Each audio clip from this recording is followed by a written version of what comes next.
Hi, love to all. 15th chapter of Bhagavad Gita is called Purushottama Yoga. In Sanskrit, Purushottama means timelessness and transcendental nature of God. By understanding this nature of God, any person will be able to get relieved from the materialistic bondage and start moving towards the spiritual world towards the end of one's life. In this chapter, Krishna gives an analogy of an inverted banyan tree or a reflection of banyan tree in water to a person who is stuck in the materialistic world. He says a banyan tree can grow up to several meters with multiple prop roots and several branches, and it's very difficult to find out the beginning or the end of the tree. Similarly, a person who is stuck in materialistic world, who is very proud of his belonging, does not know where is he come from and where is he going to. In fact, it appears like a person is or actually lost in between the prop roots of a banyan tree. He does not know what is his lineage and what is his purpose or destination in life. When Arjuna hears this, he asks Krishna, "Oh Lord, can you explain what's the best way to live in this world?" So Krishna explains, best is to be in association with people who have the right knowledge. And secondly, live your life with complete surrender to God. He also says one should get rid of the illusion that he or she is the lord of the wealth they possess in this world. In reality, nothing belongs to anyone. People can amass wealth and enjoy the wealth with the knowledge that when they leave this world, they will not be carrying this with them. Hence, living with the sense of detachment is the best way. People have the sense they are the lords of the land that belongs to them. But in reality, nothing belongs to people. So, understanding this will help them to live a life free of attachment, and that will definitely lead to the final purpose of one's life. He further explains the transmigrational nature of the soul. He says people are conditioned to believe that they are from the materialistic world or this earth because this is the real nature or pleasure that they can enjoy.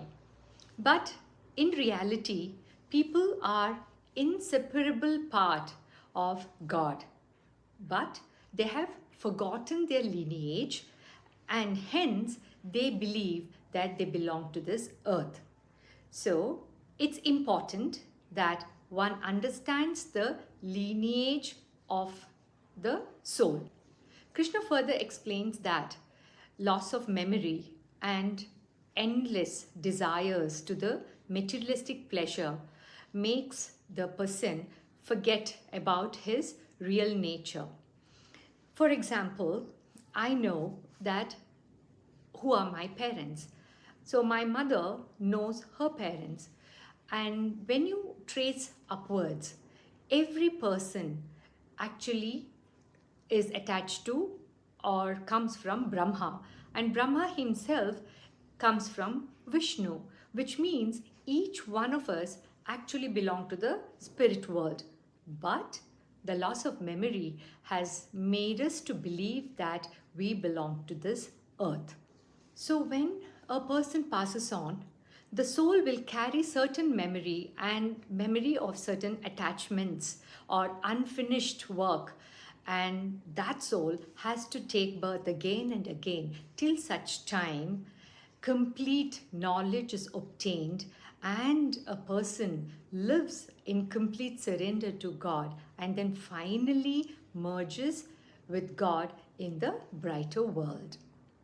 Krishna further talks about few things to explain the magnificent nature of God, which is really worth pondering. One of them is to explain how our universe exists.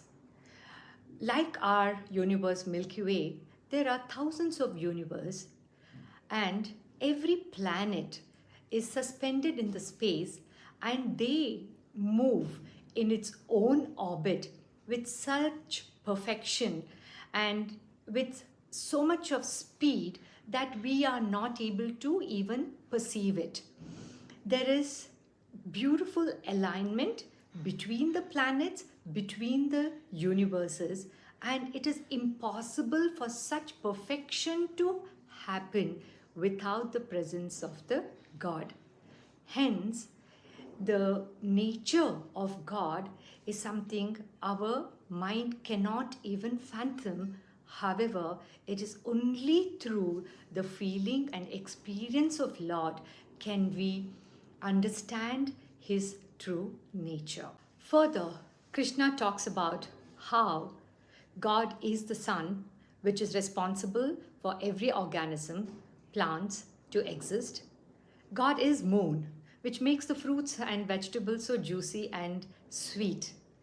God is seated in every person's heart, and he is the prana or life energy which moves in and out of a person. He is the energy which digests food and gives nourishment and nutrition to the body as well. So God exists in every little atom that is present in this world. Now, it's up to one person to understand this magnificent nature and meditate upon this nature to realize God, depending upon the memory the person carries while passing on from this world. He or she will be reborn or will go merge with the God.